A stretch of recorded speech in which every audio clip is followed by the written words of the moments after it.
नमस्कार, आप देख रहे हैं इंडिया टाइम 24 न्यूज़। आपके साथ मैं हूं प्रवीण और आज स्टूडियो में हमारे साथ हमारे मेहमान हैं द्वारका विधानसभा में आने वाले वार्ड नंबर 33 के निगम पार्षद नरेंद्र गिरसा।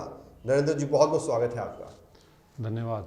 बता दें आपको, नरेंद्र गिरसा को स्टूडियो में हम इनवाइट काफ़ी पहले से कर रहे थे, लेकिन अब इन्हें वक्त मिला, एक प्रोजेक्ट पर ये काम कर रहे थे।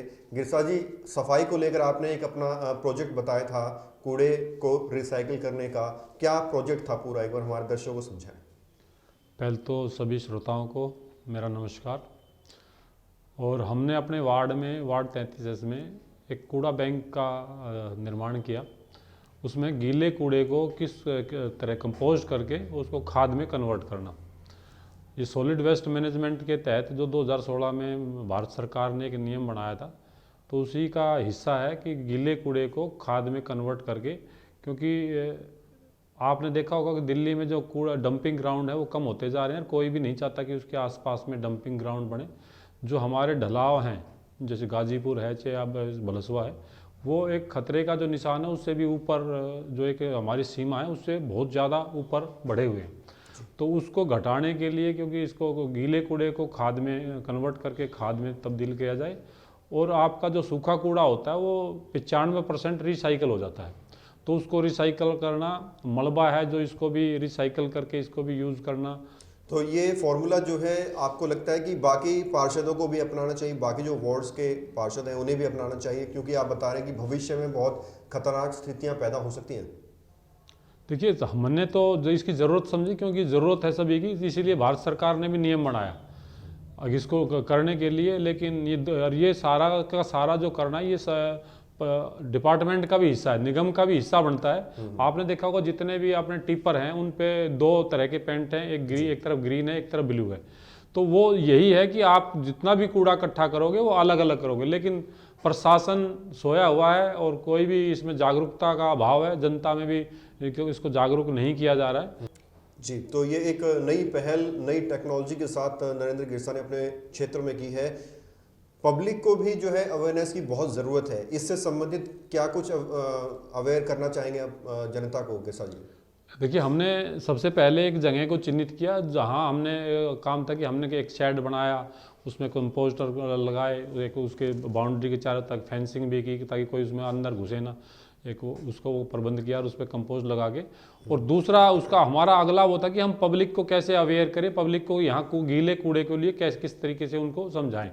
तो उसको पहले हमने डीडीए पॉकेट को चुना कि जहाँ पॉकेट में आरडब्ल्यू, क्योंकि जो सॉलिड वेस्ट मैनेजमेंट का नियम है उसमें ये नियम है कि कोई भी आरडब्ल्यू है, कोई भी संस्था है, कोई भी अपने ये जो फ्लैट्स हैं, सीजे सोसाइटी है या कोई भी सरकारी दफ्तर है, उनको स्वयं करना होता है ये कंपोस्ट करना, गीले कूड़े को कंपोस्ट करने का उनका खुद का प्रावधान है। लेकिन हो कहीं नहीं रहा, तो हम सबसे पहले उन लोगों को चुना जो संगठित है, जो एक पूरी एक सीजीएच सोसाइटी है या डीडीए सोसाइटी, उनकी आरडब्ल्यू है, उनसे मीटिंग करी।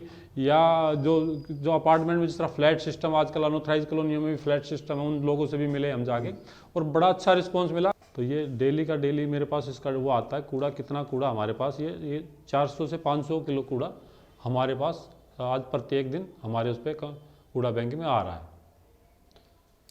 तो पब्लिक का रिस्पांस कैसा आ रहा है इसमें? पब्लिक का जैसे भी हमने जहाँ भी मीटिंग करी, हमने अलग अलग जगह मीटिंग करी और पब्लिक ने बड़ा उसमें हमारे से सहमति जताई। नरेंद्र जी, हाल ही में एक प्रोटेस्ट चल रहा है और 13,000 करोड़ रुपए के मामले को लेकर आप खुद आम आदमी पार्टी से ही निगम पार्षद हैं एमसीडी में, और जो एमसीडी है, भाजपा शासित एमसीडी, प्रोटेस्ट कर रही है केजरीवाल के घर के सामने कि 13,000 करोड़ रुपए की जो फंडिंग है वो केजरीवाल दे। तो आप तो बड़े धर्म संकट में फंस गए, यहाँ एमसीडी का भी साथ देना है और वहाँ पे जो है पार्टी का भी साथ देना है। देखिए, पहले तो मैं आपको बताऊं कि इसमें धर्म संकट कुछ नहीं है, इसमें ये बीजेपी की नौटंकी ज़्यादा है। इसमें जो किसान आंदोलन चल रहा है और उस दिन का जो उन्होंने भारत बंद का जो आह्वान किया था, उससे ध्यान भटकाने के लिए भारतीय जनता पार्टी के नेताओं ने ये नाटक रचा। इसमें पार्षदों का प्रोटेस्ट नहीं है। कौन कहता कि पार्षदों का प्रोटेस्ट है? वो भारतीय जनता पार्टी का प्रोटेस्ट है। बीजेपी शासित एमसीडी का प्रोटेस्ट तो है। हाँ, बीजेपी का प्रोटेस्ट है, और बीजेपी का प्रोटेस्ट पहले तय तो करो। देखिए, मैं आपके चैनल के माध्यम से कुछ सवाल है मेरे। दिल्ली सरकार एक संवैधानिक संस्था है, संवैधानिक संस्था संविधान से चलती है जी। और दिल्ली सरकार अगर किसी कारण से, अगर उनके साथ कोई अन्याय कर रही है, तो उसके लिए माननीय कोर्ट जो है, हमारे माननीय न्यायालय इसके लिए वो न्याय करने में सक्षम है। तो आज तक भारतीय जनता पार्टी के नेताओं ने ये तो बात हर जगह मुद्दे उठाते रहते हैं कि भाई ये कि पैसे नहीं दे रही है, तो आज तक न्यायालय की क्या, न्यायालय में ये गए तो न्यायालय ने क्या निर्णय लिया उसके बारे में क्यों नहीं बताते? कोर्ट की प्रोसीडिंग आज कहाँ की स्टेज पे है? तो अगर इनको पैसा लेना है और दिल्ली सरकार नहीं दे रही है तो संविधानिक तरीके से भी ले सकते हैं, लेकिन ये सारे नाटक करें, इनको पैसा इनका कुछ नहीं लेना। पहले से कई गुना ज्यादा पैसा एमसीडी को मिला और जो मिला उसका ये हिसाब नहीं दे पाए। अगर जो हमारी कैग की रिपोर्ट है वो इसके खिलाफ है, कैग में बहुत सारे प्रश्न चिन्ह लगाए हुए हैं। अगर जो हमारा जो हॉस्पिटल बन रहा है जी, पूर्णिमा सेठी हॉस्पिटल जो है, उसमें 9 करोड़ का टेंडर हुआ, 2 साल का टेंडर हुआ, उसमें उसके बाद उस टेंडर को बदल दिया गया और उसको 30 करोड़ पे ले गए। 30 करोड़ में भी वो आज तक, एक तो ये है कि आज तक वो उसका कार्य पूरा नहीं हुआ और उसमें 35 करोड़ की पेमेंट कॉन्ट्रैक्टर को कर दी, जबकि उसमें 5 करोड़ का तो कोई पेपर ही नहीं मिले कि किस पेपर इसकी पेमेंट करने का कोई आधार ही नहीं मिला। तो बहुत सारी ऐसे भ्रष्टाचार के सबूत हैं। और ऊपर से एक 2,500 करोड़ का और भ्रष्टाचार उल्टा आम आदमी पार्टी लगा रही है बीजेपी के एमसीडी पर। हाँ, तो एमसीडी पे 2,500 करोड़, एमसीडी पे तो बहुत सारे हैं, 2,500 का भी है, बहुत सारे वे हैं जिसका इनके पास पेपरों में कोई जवाब नहीं है। और ये दिल्ली की जनता, सबसे बड़ा मेरे पास हुआ है, दिल्ली की जनता का विश्वास इन पे नहीं है। एमसीडी पे आज जो है ना, एमसीडी, दिल्ली की जनता का विश्वास एमसीडी से उठ गया है। नरेंद्र जी, अब बात करते हैं राष्ट्रीय राजनीति की। एक बहुत बड़ा आंदोलन देश में चल रहा है। पहले जो किसान हैं देश के, किसान कृषि जो बिल आया है उसको लेकर देश भर के किसान बॉर्डर पर बैठे हुए हैं। आपकी अपनी पार्टी आम आदमी पार्टी ने भी उसको सपोर्ट किया है, केजरीवाल ने भी। लेकिन जो लोग हैं, जो सत्ता के लोग हैं, उनमें से कुछ लोग कहते हैं कि जैसे ऑमलेट में आम नहीं होता, इस तरह से जो है किसान आंदोलन में किसान नहीं है। तो ये बात, इस आंदोलन के नजरिए से देखते हैं। देखिए, दिल्ली सरकार ने उनके सपोर्ट किया है और मैं अगर अपनी बात करूं, मैंने भी और दिल्ली सरकार ने भी उनको राजनीति के लिए नहीं, उनको हमने, क्योंकि उनका हक है, उनके हक के लिए सपोर्ट किया है। और आज हमारे पास ज़मीन नहीं है, लेकिन जब मैं पैदा हुआ तो एक किसान के घर में पैदा हुआ था और हमने भी कुछ टाइम तक हमने खेती देखी है, खेती होती है और किसान का शोषण होते देखा है। 70 साल में जितनी भी सरकारें रही, हर जगह किसान का शोषण हुआ। और आज फिर एक ऐसा वो आया हुआ है कि जिस पे 3 बिल लाए गए, 3 बिल का आज तक अगर हम किसी भी, मेरे बहुत सारे हमारे जिस तरह आपस में चर्चा होती है, भारतीय जनता पार्टी के नेताओं से भी चर्चा होती है जी, तो सब लोगों के हित में है ये। अगर भाई किसानों के हित में है, भाई हित में क्या है वो कोई नहीं बताता। अगर उन्होंने कहा इनका किसानों को क्या फायदा मिलेगा, अगर ये फायदा मिलेगा ये मोदी जी ने कहा है, तो ये तो कोई बात ही नहीं हुई ना। किसानों का मोदी जी ने कह दिया किसानों के हित में है या उनको किसानों को फायदा मिलेगा। आज कोई भी भारतीय जनता पार्टी का नेता उसका फायदा नहीं बता रहा कि किसानों का फायदा किस प्रकार होगा।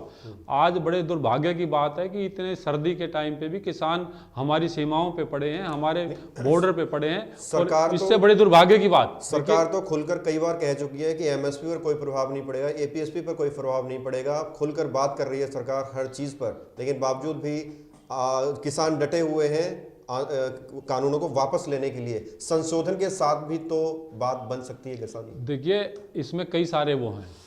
एक तो 100 एकड़ जमीन अडानी का लैंड यूज चेंज किया मई के महीने में, जब पूरा हिंदुस्तान बंद था, पूरा हिंदुस्तान लॉकडाउन था। उस टाइम पे खट्टर साहब ने क्या जरूरत पड़ी थी कि उसका लैंड यूज इस समय में चेंज किया गया, लॉकडाउन के समय में चेंज किया गया। उसको कोल्ड स्टोरेज बनाने के लिए जो उसकी फैक्ट्री की ज़मीन थी उसको, उसमें पहले तो फैक्ट्री दी गई, उसको कंसेशन रेट पे ज़मीन दी गई और फिर उसी को लैंड यूज चेंज करके, जबकि मई के महीने में जब पूरा हिंदुस्तान बंद है, पूरा हिंदुस्तान क्या पूरा वर्ल्ड बंद है, उस टाइम पे खट्टर साहब को इतना ज़रूरी मुद्दा लगा कि जाके लैंड यूज चेंज किया, उसको उसमें कन्वर्ट कर दिया गया।